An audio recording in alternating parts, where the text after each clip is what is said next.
Mr. and Mrs. Julian at 7450 Old Acton Road in Margaret, Alabama. Zip code is 35004 and their State Farm claim number is 019F as in first, 660D as in dog. Today, I'm going to be doing a repair attempt on this very old roof on this wind damaged shingle. You can see the creasing, even though it is old and it's missing a lot of granules. You can see the creasing running across the top, plus the delamination or the separation of layers. Today I'm using an industry standard flat bar. The main reason for that is because a roof snake is only made for 3-tab shingles. So I'll be using this flat bar to break all the seals that need to be broken today. D-lam over there. Dude, this whole thing's D-lam. Delamination is the separation of the 2 layers of these shingles. And yeah, you can tell they're not flexible, so this ought to be fine. I'm being as gentle as you can expect anybody to be when trying to do a repair attempt and breaking these seals. I'm not using excessive force, and I'm not going to use excessive force when lifting them to find these old fasteners. You want to talk about mat transfer that's about to happen? I bet these fasteners are going to end up taking some mat with them. They're so old, they've been here so long.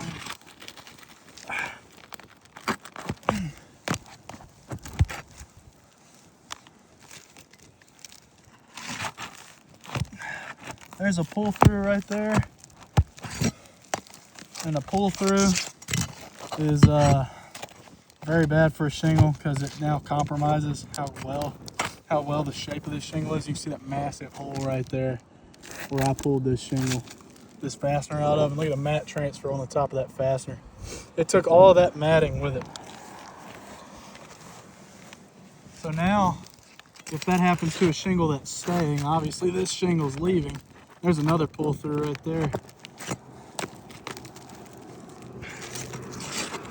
This shingle is obviously leaving, but if that occurs in a shingle that's staying, I can no longer properly repair it because I can't put the fasteners where they're meant to go. And yes, believe it or not, fasteners have positions on a shingle where they're supposed to be.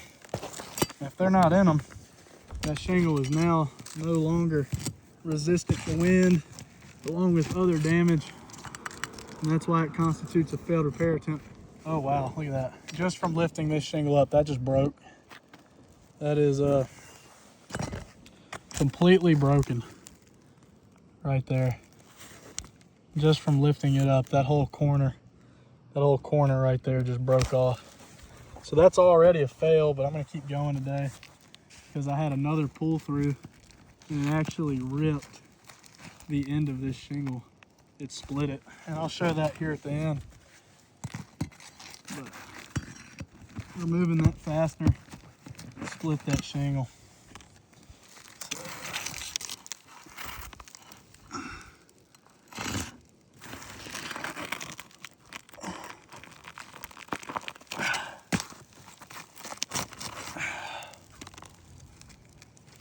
There's another one right here.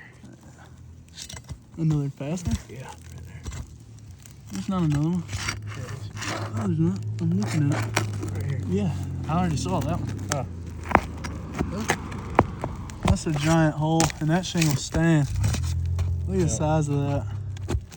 Now, the reason I say that's a point of failure is because now this entire 3 inches, because it's ripped all the way across the center there. Now I cannot put a fastener from here to there is how far away from that compromised area it's got to be. And now no fasteners can be spaced out properly to actually hold this shingle to the roof. So, and if that happens, obviously we're not returning the roof to pre-lost conditions, which is an improper way of doing things. Every single one of these fasteners, I mean, look at the mat transfer on that one. All right, it took part of that shingle with it. Let it focus. Yeah. That tar and everything. So,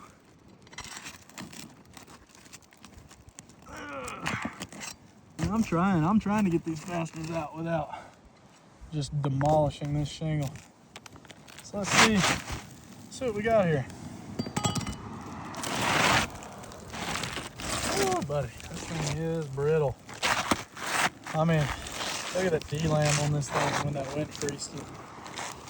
This thing's very paper thin and super weak. Here's that pull through right here. Mat transfer right here. Oh yeah, mat transfer running all along the tar strip. Pull-throughs.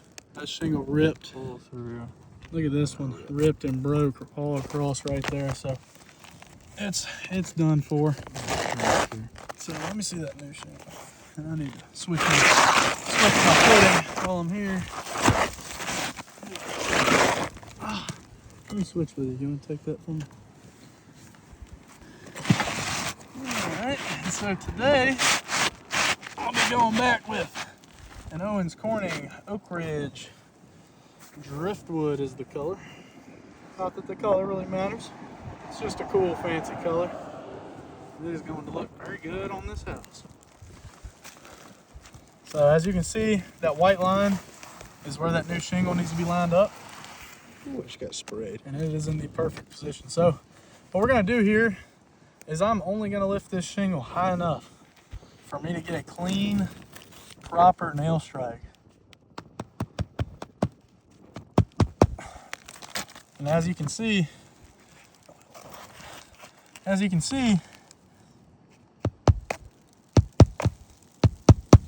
it's easier said than done. So You can hear all those granules just Yeah. flying down. those granules are actually a point of failure too.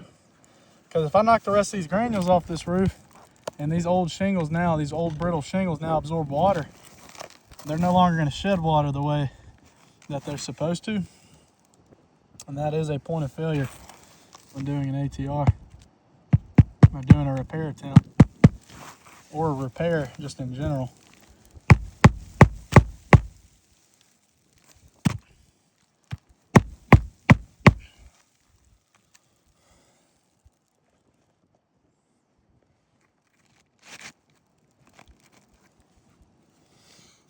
Let's put the rest of these fasteners on.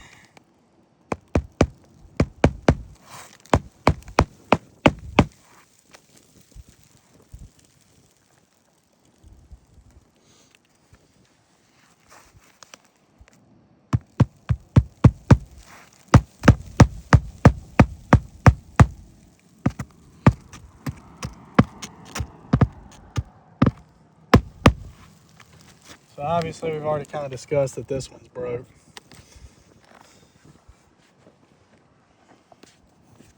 All that granular loss, so you can't even tell. Oh my goodness. I'm trying to see how I'm gonna lift it to get a clean strike.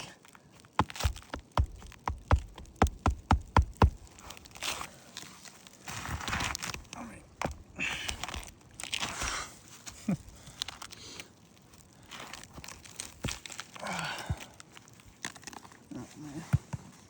it's very difficult because these shingles are not very malleable.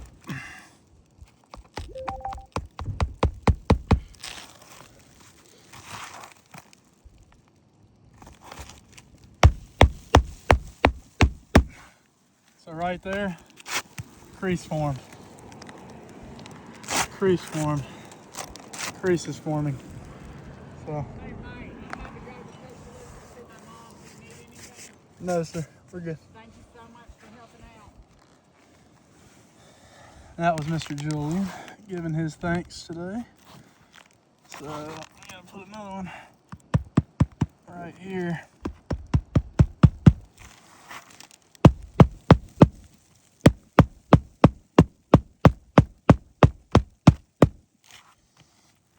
Obviously, the granular loss and just how brittle these shingles are.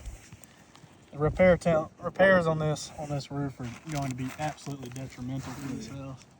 I'm having granules fly off and hit me in the face over here, so.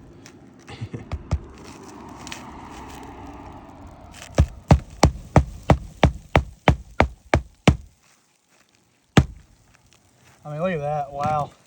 that whole tooth right there just ripped. That whole tooth right there just broke right in half. Look at it ripping right here too. So, like that. We'll put this last fastener in Right here. just to complete the repair attempt. I'm gonna put this last fastener in. But yeah, I'm gonna go ahead and tell you this is a fail.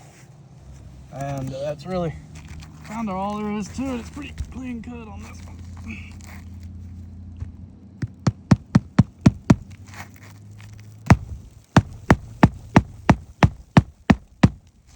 So, with the granular loss that's occurred, and from the, oh, look at that, light swipe.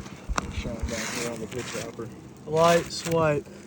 And we're just gonna say, right here, the crease formation caused there and there. Move my shadow out of the way so you can see them.